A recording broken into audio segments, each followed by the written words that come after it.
السلام علیکم دوستو، ویڈیو دیکھنے سے پہلے ہمارے اس چینل کو سبسکرائب کر لیں اور نیچے موجود بیل آئیکن کو ضرور کلک کر لیں تاکہ ہماری ویڈیوز باقاعدگی سے آپ کے پاس پہنچتی رہیں۔ مذہبی پیشوا کہتے تھے کہ یزدگرد کی واپسی نہایت اچھا شگون ہے اور یہ مسلمانوں کی موت کی نشانی ہے۔ حالات ایسی صورت اختیار کر رہے تھے جو مجاہدین کے لشکر کے لیے بے حد خطرناک تھے۔ مدائن میں ایک بہت بڑی فوج تیار ہونی شروع ہو گئی تھی۔ لوگ جوق در جوق جذبے اور ولولے سے فوج میں شامل ہونے لگے۔ ان کی اور نئے گھوڑوں کی تربیت شروع ہو گئی۔ فوج کی نفری اور گھوڑوں کی تعداد روز بروز بڑھ رہی تھی۔ ادھر مثنہ بن حارثہ بمشکل 3000 مجاہدین کے ساتھ بغداد کے قریب سابات کے مقام پر پریشان بیٹھے تھے کہ وہ نفری کی کمی کہاں سے پوری کریں۔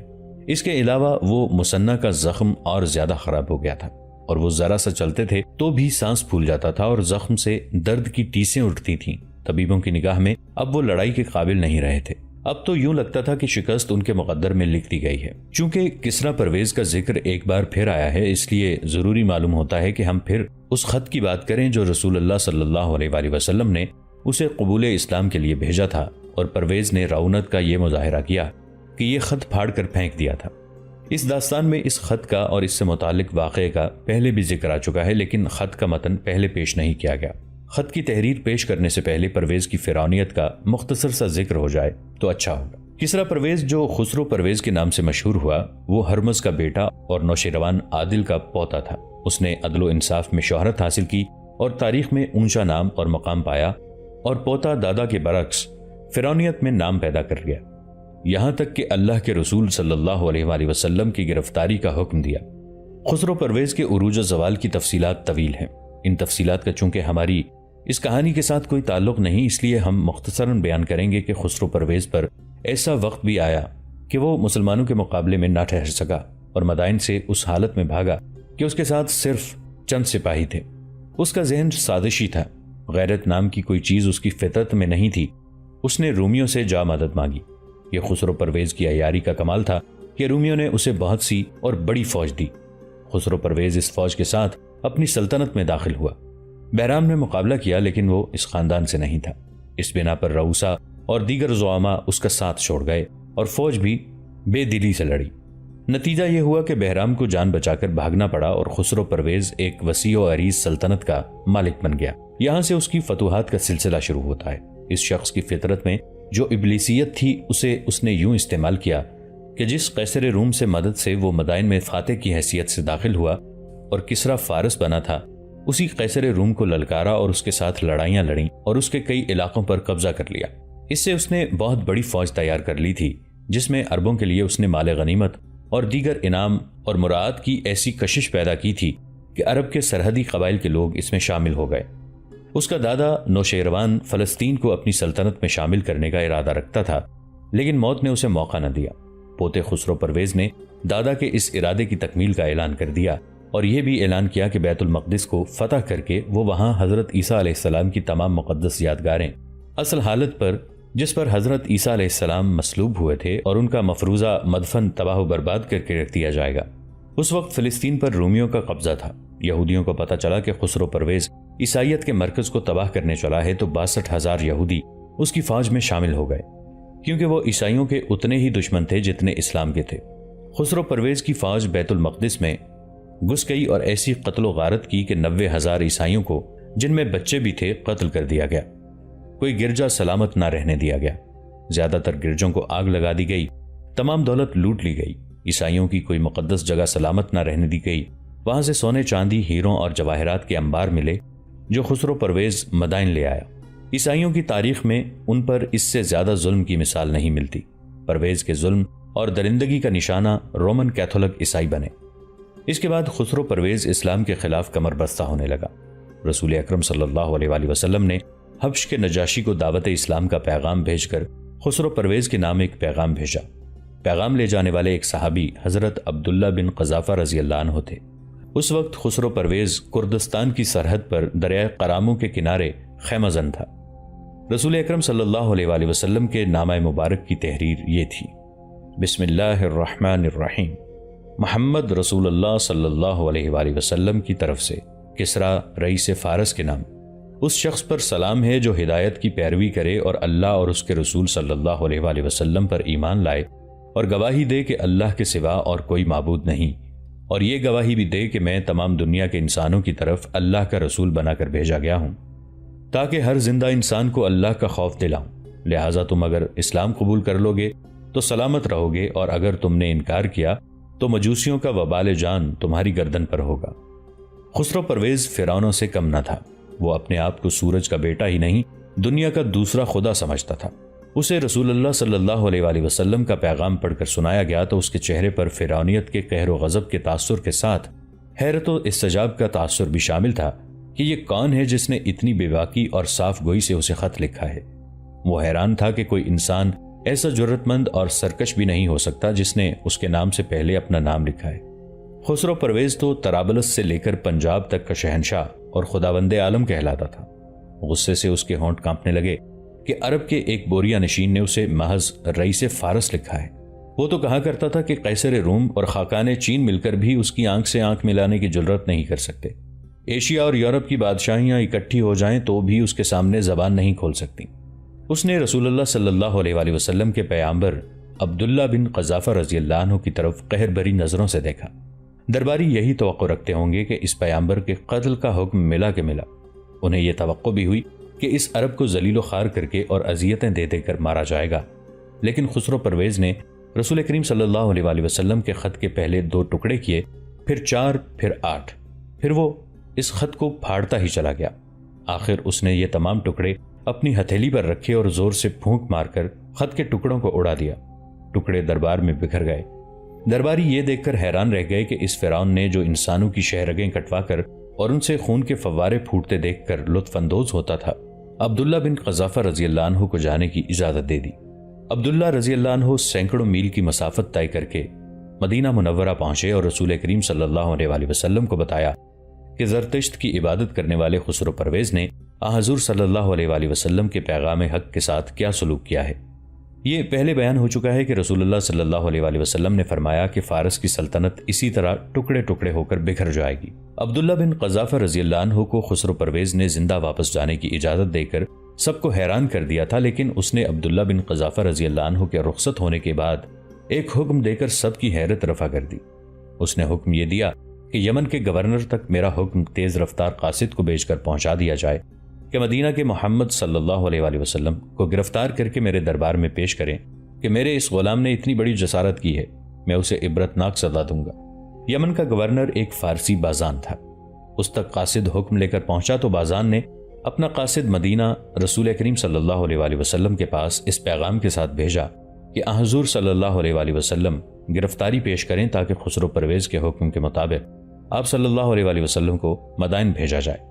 رسول اللہ صلی اللہ علیہ وآلہ وسلم یہ حکم سن کر مسکرائے اور قاصد سے فرمایا، امیر یمن بازان اور کسرا سے کہنا کہ اسلام مجھ سے پہلے مدائن پہنچ جائے گا۔ خسرو پرویز کی فرعونیت کی صرف ایک مثال کافی ہوگی۔ اس کے ایک بڑے ہی قابل اور تجربہ کار جرنیل کی بیوی عیسائی تھی۔ خود خسرو پرویز کی ایک بیوی جس کا نام شیریں تھا عیسائی تھی۔ شیریں کا حسن بے مثال تھا اور وہ اس قدر چالاک عورت تھی کہ خسرو پرویز جیسے فرعون اور درندے کو انگلیوں پر نچا لیتی تھی۔ خسرو پرویز نے بھرے دربار میں اپنے اس جرنیل کو حکم دیا کہ وہ اپنی بیوی کو چھوڑ دے کیونکہ وہ عیسائی ہے۔ ایک بیوی تو آپ کی بھی عیسائی ہے۔ جرنیل نے خسرو پرویز سے کہا، کیا شیریں عیسائی نہیں؟ آپ اسے کیوں نہیں چھوڑ دیتے؟ یہیں اور اسی وقت اس کی کھال اتار لی جائے۔ خسرو پرویز نے حکم دیا۔ جرنیل کو جکڑ کر دربار میں ہی اس کے کپڑے پھاڑ دیے گئے اور دربار میں زندہ کی کھال اتار کر ہلاک کر دیا گیا۔ یہاں خسرو پرویز کی شہنشاہیت، طاقت اور سطوت کی ایک جھلک دکھانا ضروری معلوم ہوتا ہے۔ وہ اپنے آپ کو دنیا کا دوسرا خدا نہ کہتا تو کیوں نہ کہتا؟ فارس کا پایا تخت تو مدائن تک ہی تھا، لیکن مدائن سے 60 میل دور شمال کی طرف خسرو پرویز نے اپنی رہائش کے لیے ایک محل تعمیر کروایا تھا۔ اگر یہ محل زمانے کی دستبرد سے بچا رہتا تو اس کا شمار عجائبات عالم میں ہوتا۔ خسرو پرویز نے اس محل کا نام قصر دستاگرد رکھا تھا۔ مولانا ظفر علی خان مرحوم نے 2 مورخوں کے حوالے سے لکھا ہے کہ اس محل کو دیکھ کر جنت الفردوس کا گمان ہوتا تھا۔ اس کے چاروں طرف دور دور تک لہلہاتے سبززار اور مرغزار تھے، جن میں چکور، مور، شترمرغ اور ہرن چرتے چگتے تھے۔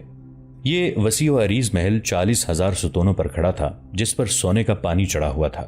محل کے اوپر 1000 برج تھے جو خالص سونے کے بنے ہوئے تھے۔ قصر دستاگرد میں 960 ہاتھی، 20,000 اونٹ اور 6,000 اعلیٰ نسل کے گھوڑے زرق برق کپڑوں سے سجے ہوئے موجود رہتے تھے۔ محل کے دروازے پر رات دن 6,000 جانبازوں کا پہرا رہتا تھا۔ محل کے اندر کی فضا مشک و عنبر سے مہکتی رہتی تھی۔ اس تاجدار عجم نے قصر دستاگرد میں 3,000 نوخیز اور انتہائی حسین لڑکیاں رکھی ہوئی تھیں۔ کوئی انسان رتبے کے لحاظ سے کتنا ہی بڑا کیوں نہ ہو، جب خسرو پرویز کے دربار میں جاتا تو پہلے سجدہ کرتا، پھر آداب بجا لاتا تھا۔ خسرو پرویز خدائی کا دعویٰ نہ کرتا تو کیوں نہ کرتا، لیکن وہ اس خدا کے وجود کو نہیں مٹا سکتا تھا جس کے ہاتھ میں ہر انسان کی عزت اور ذلت ہے، اور جو ہر فرعون کے لیے ایک موسیٰ پیدا کر دیا کرتا ہے۔ اس آتش پرست فرعون کے زوال کی داستان بڑی طویل اور عبرتناک ہے۔ ہم چونکہ داستان کوئی اور سنا رہے ہیں، اس لیے اس فرعون اعظم کا ذکر مختصر کرتے ہیں۔ اس زمانے کی تحریروں سے پتہ چلتا ہے کہ خسرو پرویز کا جاہ و جلال اور اس کی جنگی قوت دیکھ کر سب کہتے تھے کہ ساری دنیا سلطنت فارس میں آ جائے گی، لیکن حالات نے ایسا پلٹا کھایا کہ خسرو پرویز جنت نظیر قصر دستاگرد سے چور دروازے سے بھاگا۔ اس کے ساتھ 6,000 پہرے دار نہیں تھے، 960 ہاتھی نہیں تھے، 20,000 اونٹ اور 6,000 گھوڑے نہیں تھے، نہ اس کے ساتھ 3,000 حسین لڑکیاں تھیں۔ اس کے ساتھ اپنی چہیتی ملکہ شیریں تھی اور صرف 2 کنیزیں تھیں۔ اس بے سر و سامانی کے عالم میں وہ قصر دستاگرد سے نکلا اور 60 میل چل کر مدائن پہنچا تو مخلوق خدا اس کے راستے میں سجدہ ریز ہو گئی۔ خسرو پرویز کی جان میں جان آئی۔ اس کے قصر دستاگرد میں قیصر روم ہرقل پہنچ گیا تھا۔ خسرو پرویز ایسا دل برداشتہ ہوا کہ فیصلہ کر لیا کہ تخت فارس سے دستبردار ہو کر اپنے محبوب بیٹے مردازویہ کو تخت پر بٹھائے گا، مگر اسے احساس تک نہ تھا کہ اس کی حسین ترین اور چہیتی ملکہ شیریں کا بھی ایک جوان بیٹا ہے۔ وہ یہ بھی بھول گیا کہ شیریں اس کی زوجیت سے دستبردار ہو جائے گی، تخت و تاج سے دستبردار نہیں ہوگی۔ خسرو پرویز کا فرعونی دماغ بہت کچھ بھول گیا تھا، اور یہ سوچ تو اس کے ذہن میں آئی ہی نہیں تھی کہ اس نے اللہ کے رسول صلی اللہ علیہ وآلہ وسلم کے پیغام حق کی توہین کی تھی۔ شیریں نے اپنے طلسماتی حسن اور عیاری اور زبان کے جادو سے جس طرح خسرو پرویز کو رام کر رکھا تھا، اسی طرح اس نے امرائے سلطنت کو اپنی مٹھی میں لینا شروع کر دیا۔ زر و جواہرات کی اور کمسن حسیناؤں کی اس کے پاس کمی نہیں تھی۔ اس کا اپنا حسن سحر انگیز تھا۔ امراء اور جرنیل مسحور ہو کر اس کے جال میں آتے گئے، اور وہ ان سب کو اپنے بیٹے کے حق میں اور اپنے خاوند خسرو پرویز کے خلاف کرتی گئی۔ شیریں کے بیٹے کا نام شیرویہ تھا۔ اس کا یہی اعزاز کافی تھا کہ ملکہ شیریں کا بیٹا تھا۔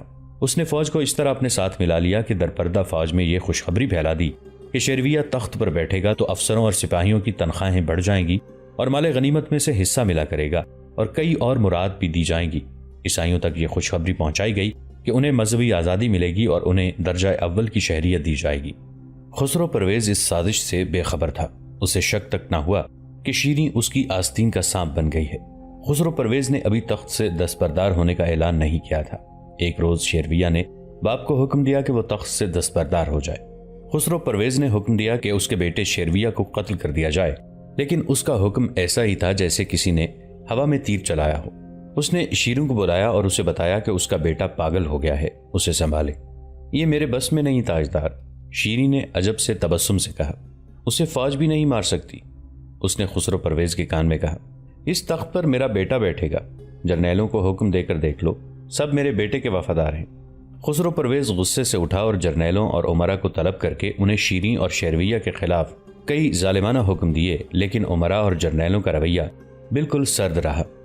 خسرو پرویز پر یہ ہیبت ناک انکشاف ہوا کہ معدود چند آدمی اس کے ساتھ ہیں جو ایک مورخ کے الفاظ میں آٹے میں نمک کے برابر تھے۔ اسے مشورہ دیا گیا کہ وہ مدائن سے نکل جائے۔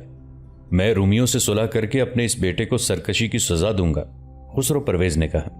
شیریں کو فریب کاری کی سزا دوں گا۔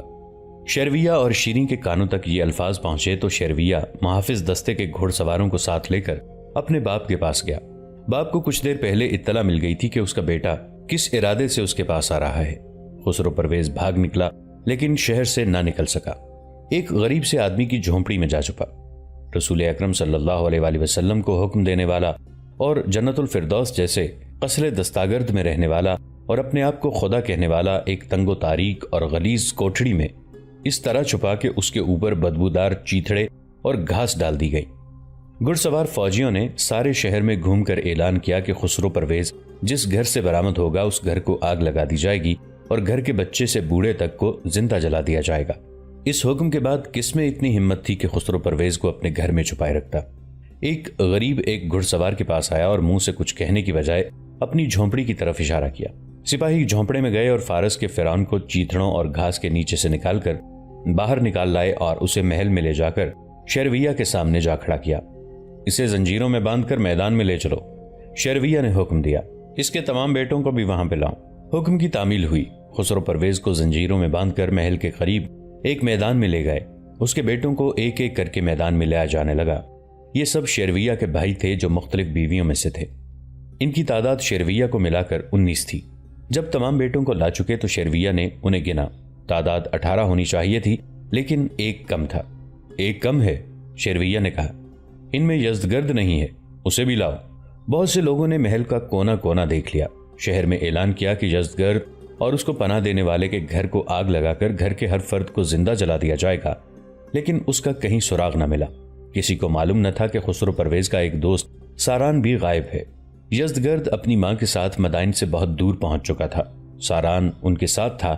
انہوں نے قبل از وقت بھانپ لیا تھا کہ شیرویہ اپنے کسی بھائی کو زندہ نہیں چھوڑے گا۔ وہ خسرو پرویز کے غائب ہوتے ہی یزدگرد اور اس کی ماں کو غریب سے کسانوں کے بھیس میں شہر سے نکال کر لے گیا۔ ان سب کو ایک ایک کر کے قتل کر دو، شیرویہ نے حکم دیا۔ ان کے باپ کو ان کے سامنے لے جا کر قتل کرو۔ وہ کیا ہولناک منظر ہوگا۔ خسرو پرویز کے ایک بیٹے کو اس کے سامنے لے جاتے، تلوار کے ایک ہی وار سے اس کا سر تن سے جدا کر دیا جاتا۔ ان میں کم سن بچے بھی تھے، نو عمر اور نوجوان بھی تھے، اور ان میں وہ نوجوان مروازویہ بھی تھا جسے خسرو پرویز اپنی جگہ تخت نشین کرنا چاہتا تھا۔ اسے وہ اپنا سب سے پیارا بیٹا سمجھتا تھا۔ بھائیوں میں سب سے بڑا شیرویہ تھا۔ ان کی مائیں کھڑی چیخ چلا رہی تھیں۔ ان میں سے جس کے بیٹے کو آگے لے جاتے اس کی ماں بین کرتی آگے کو دوڑ پڑتی۔ فوجی اسے دھکے دیتے اور گھسیٹتے دور جا پھینکتے۔ شیریں محل کے اندر کھڑی یہ ساری کارروائی دیکھ رہی تھی۔ وہ واحد ماں تھی جس کے چہرے پر سکون اور اطمینان تھا۔ شیرویہ نے اپنے 17 بھائیوں کو قتل کرا دیا اور اپنے باپ کے متعلق حکم دیا کہ اسے قید خانے میں سب سے زیادہ تنگ و تاریک اور گندی کوٹھڑی میں بند کر دیا جائے۔ خسرو پرویز نے اپنے بیٹے سے استدعا کی کہ اسے آزاد کر دیا جائے تو وہ سلطنت سے نکل جائے گا، لیکن بیٹے کے دل میں رحم پیدا نہ ہو سکا۔ وہ اپنے تخت پر منڈلانے والے تمام خطرے ختم کر رہا تھا۔ میں تمہیں قید خانے میں زیادہ دن نہیں رہنے دوں گا، شیرویہ نے باپ سے کہا۔ جلدی رہا کر دوں گا۔ خسرو پرویز کو قید خانے میں ایک تاریک کوٹھڑی میں بند کر دیا گیا۔ اس کے ساتھ ہی شیرویہ نے ایک آدمی کو بلایا۔ تاریخ میں اس آدمی کا نام نہیں لکھا۔ شیرویہ نے اسے حکم دیا کہ قید کے 5ویں دن وہ قید خانے میں جا کر خسرو پرویز کو قتل کر دے۔ اب شیرویہ سلطنت فارس کا شہنشاہ تھا۔ قید میں خسرو پرویز کی 5ویں شام تھی۔ وہ تاریک کوٹھڑی میں نیم فاقہ کشی کی حالت میں پڑا تھا۔ کوٹھڑی کا دروازہ کھلا۔ خسرو پرویز نے پوچھا، کون ہو؟ میں کسرا فارس کو رہا کرنے آیا ہوں، اس آدمی نے کہا۔ اٹھو اور اس اذیت ناک زندگی سے آزاد ہو جاؤ۔ خسرو پرویز خوشی خوشی اٹھا۔ وہ دروازے کی طرف مڑا ہی تھا کہ اس آدمی کا خنجر خسرو پرویز کے دل میں اتر گیا۔ خنجر باہر نکلا اور ایک بار پھر دل میں اتر گیا۔ خسرو پرویز اذیت ناک زندگی سے آزاد ہو گیا۔ اس کے بیٹے نے اپنا وعدہ پورا کر دیا تھا۔ شیرویہ خسرو پرویز ہی کا بیٹا تھا اور وہ شیریں جیسی عیار حسینہ کے بدن سے پیدا ہوا تھا۔ ناگن کا بیٹا سانپ ہی ہوتا ہے۔ اسے خسرو پرویز کے قاتل نے اس امید پر بڑی خوشی سے آ کر بتایا کہ وہ اس کے حکم کی تعمیل کر کے آیا ہے کہ اسے انعام ملے گا۔ تم نے میرے باپ کو قتل کیا ہے، شیرویہ نے کہا۔ ہاں تاجدار فارس، اس آدمی نے کہا۔ آپ کے حکم کی تعمیل میں ذرا سی بھی تاخیر نہیں ہوئی۔ اپنے باپ کے قتل کا انتقام لینا میرا فرض ہے، شیرویہ نے کہا۔ میں تمہیں زندہ نہیں چھوڑ سکتا، اور شیرویہ نے تلوار نکال کر اس آدمی کو قتل کر دیا۔ متعدد مورخوں نے لکھا ہے کہ خسرو پرویز کے دادا نوشیروان عادل نے خواب میں دیکھا تھا کہ اس کے محل کے 14 کنگرے گر پڑے ہیں۔ یہ خواب یوں سچ ثابت ہوا کہ شیرویہ کے بعد صرف 9 سال کے عرصے میں مدائن کے تخت پر 12 تاجدار بیٹھے اور قتل ہوئے۔ یزدگرد 14واں بادشاہ تھا جسے اب ساران جا کر لے آیا تھا، اور پران دخت اور رستم نے اس کی رسم تاج پوشی بھی ادا کر دی تھی۔ مسنہ بن حارثہ اپنے لشکر کو سابات سے تکریت لے گئے تھے۔ انہیں ان جاسوسوں سے جنہیں پناہ گزینوں کے بحروپ میں مدائن بھیجا تھا ایسی اطلاعیں ملی جو ان کی توقعات کے خلاف تھیں اور بے حد تشویشناک بھی۔ سب سے زیادہ تشویشناک صورت تو یہ تھی کہ ٹوٹی ہوئی 2 پسلیوں اور پھیپھڑوں کے زخم نے مسنہ بن حارثہ کو معذور کرنا شروع کر دیا تھا۔ دوستو، آج کے لیے اتنا ہی۔ اسی کہانی کی اگلی قسط کے ساتھ بہت جلد حاضر ہوں گے۔ نیچے کامنٹ سیکشن میں اپنی رائے کا اظہار ضرور کیجیے گا۔ ہمارے اس چینل کو سبسکرائب کر کے نیچے موجود بیل آئیکن کو بھی ضرور کلک کیجیے گا۔ اگلی ملاقات تک کے لیے ہمارا اور آپ کا اللہ نگہبان۔